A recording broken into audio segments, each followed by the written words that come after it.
I've had some great manifestation success with that. And I've now got 2 businesses that both could be very financially lucrative. Are they fun?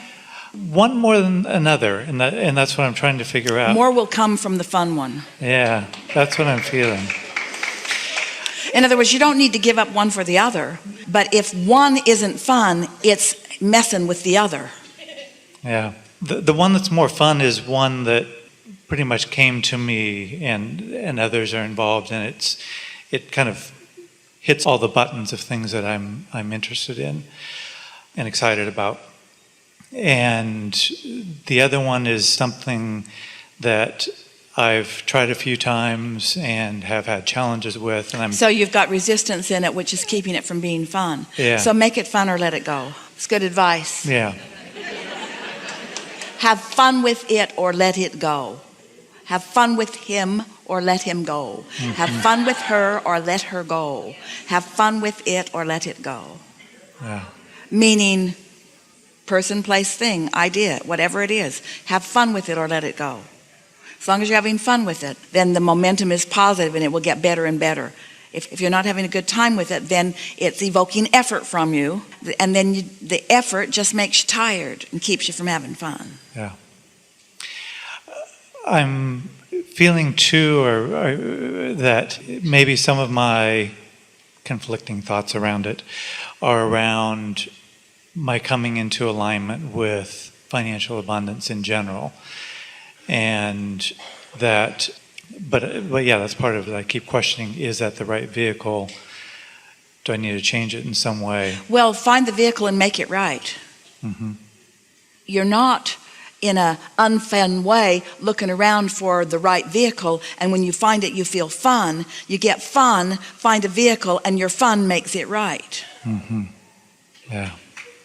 Source energy can flow toward anything, and when source energy flows, this is what happens when source energy flows to something through you. It expands, it becomes more interesting, it gathers more cooperative components, it gathers momentum, it becomes more. That's just what happens with your focus. And so if something's already got your focus pinched off because you already have beliefs about it that aren't letting it flow, then sometimes it's just easier to let it go and give your attention to something else. We can tell that we're having a pretty strong conversation about effort versus trusting, about letting it be rather than making it be. And it's also a strong conversation or evidence of a belief. It's sort of like pushing the noodle. It's the difference between allowing it to unfold and trying to make it unfold. And there's a belief within you, it's within a lot of people, that says, my attention to it and my effort factor are what are going to make this go. And we say, it's actually the other way around. It's your absence of resistance that's going to let something that you want go. It's not your attention to it and your hard work and effort that makes it go. And people don't get that because there is a certain action factor that does make the difference. In other words, you could line people up with something to move from one place to another, and a strong person could pick it up and move it faster than a weaker person. Someone more determined is going to move that physical thing further. But that's not the game you play in. You're playing in a game of higher stakes with faster currents and energies and bigger repercussions and bigger results than just moving something from one place to another.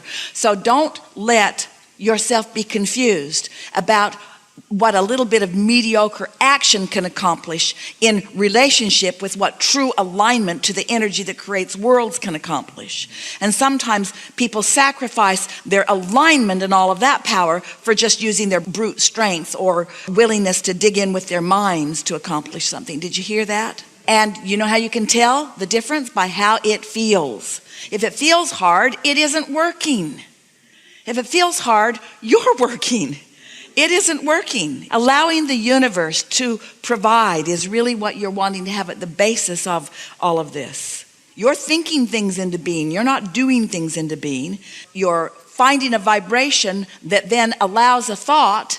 And when you receive the thought, which inspires an action, that's a whole other thing than making something happen by realizing that you've got to dig in and make it happen. Can you feel the difference? And you've been sort of presenting those choices to us in the conversation all along here just now. Yeah. It would be like saying, I've lived enough life to know what I want relative to let's say a relationship. Just stay with us for a moment. And I don't currently have that dominant, significant relationship that I want. But I've lived enough life and I've put it into the vortex. So now I'm going to trust the universe to yield it to me through my path of least resistance. And then you get an idea. I'm going to do online dating. Well, you want to ask yourself, where did that idea come from? Did it come from here or did it come from here? Is it effort? Is it logic and statistics, or was it truly an inspired thought? Or I'm wanting to create a magnificent business enterprise, and I put all of my desires and interests into my vortex, and then I get an idea. Well, did the idea come from alignment, or is it an action-oriented idea that I've tried before? You have to play with this a little bit before you know the difference. Just have to play with it for a while.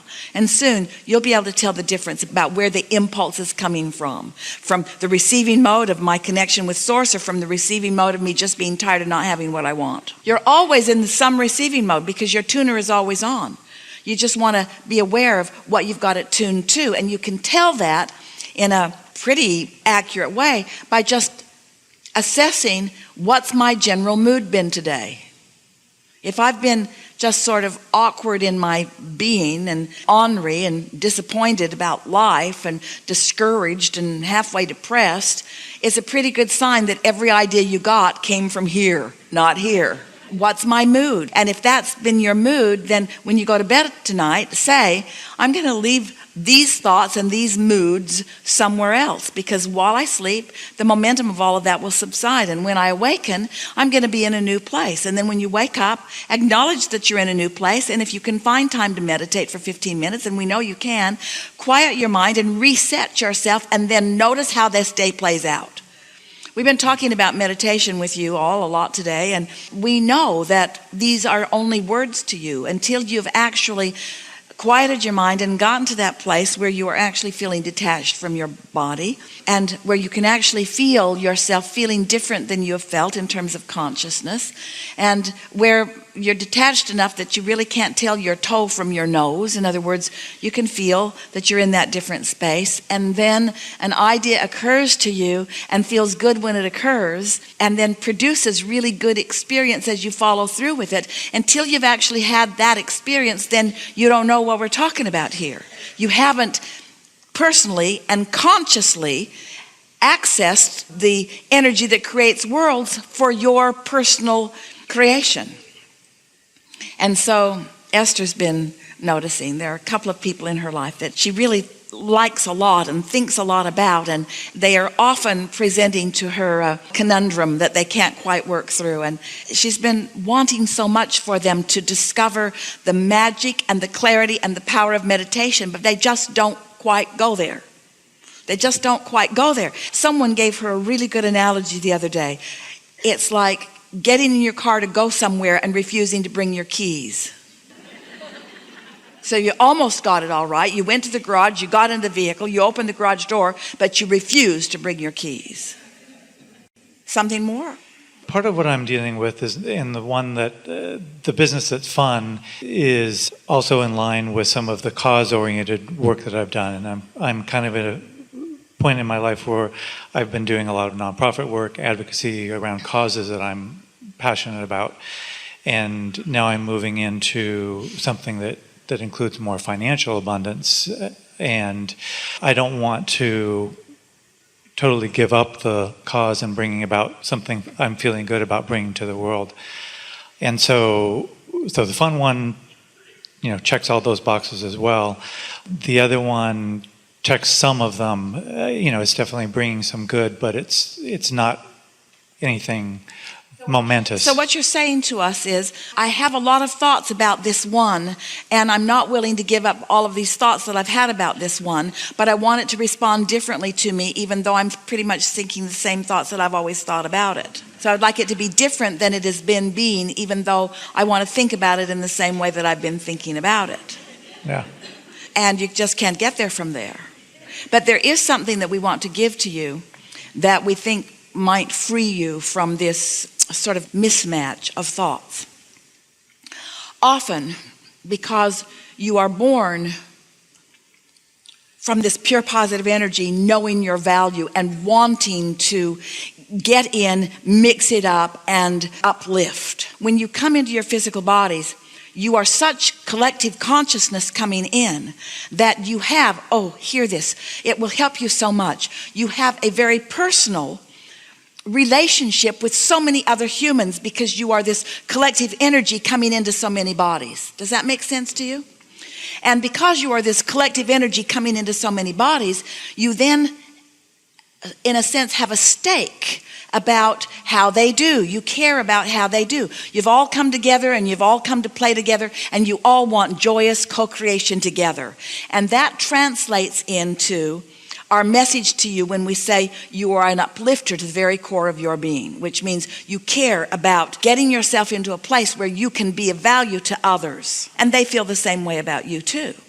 So as you come into your physical bodies, it is natural for you to want to uplift. It is natural for you to want to make a difference. The message that we keep bringing to you over and over again is that you make the difference by reconnecting to this same energy, not by getting all mixed up in the variety of wants and needs that surround you. And so what happens as groups of people like you gather who are consciously aware that you are teachers to the core of your being. You call yourself healers and teachers and uplifters. In other words, these are the labels that you give to yourselves.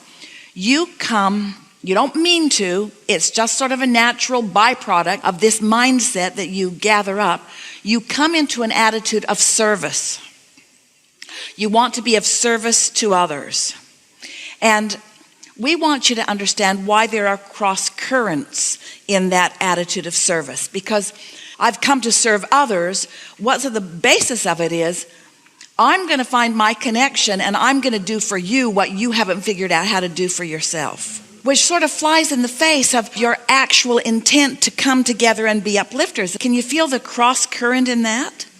We could write 15 or 20 books. We could do it all today, in fact, about what service is and why it usually doesn't work for the one who is serving or for the one who is being served. Because when you say to someone, I do this for you because I see you can't do it for yourself, it's kind of like, thanks a lot, but I'll take it anyway.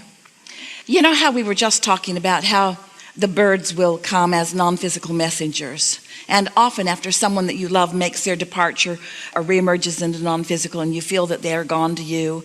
And often their non-physical beingness will engage a bird or some other nice available critter to bring a message to you. And when you see that bird or that whatever it is just come and look right at you, you for a moment know that that was a message that came from your dearly departed. Sometimes you know that. It happens all the time. And what we would like you to realize is that when you consistently hang around in step 3, 4, 3, 4, 3, 4, 3, 4, 3, 4, where you're in the allowing mode, where you are appreciating and meditating and feeling good and feeling satisfaction and mostly tuned in, tapped in, turned on and feeling good and feeling joyful and having fun. And then you are like these beasts that roam your planet and the airways of your planet, where when someone else is asking, very often you can be the step 2 in their equation. They're asking, Source is answering, and you are the helpful person right there helping with the answer. So it's that inspired being in the right place at the right time and receiving this thing to say to this person right then. You see what we're getting at? That is the ultimate service that you could offer to anyone. So what we're really saying to you is, unless you're in the receiving mode, you cannot be of service to anyone. And when you are in the receiving mode, you're thriving in all ways. So sacrifice and not letting yourself thrive in all the ways you want to thrive never can put you in a place of service to anyone else that's of any value. You got to be thriving to really serve. You've got to be thriving to really be of service. Because if you're not tuned in, tapped in, turned on, you don't have anything to give anyone except some hard work and action and sacrifice, which does not amount to very much. That's helpful, isn't it? Very. Yeah. Thank you. Yeah.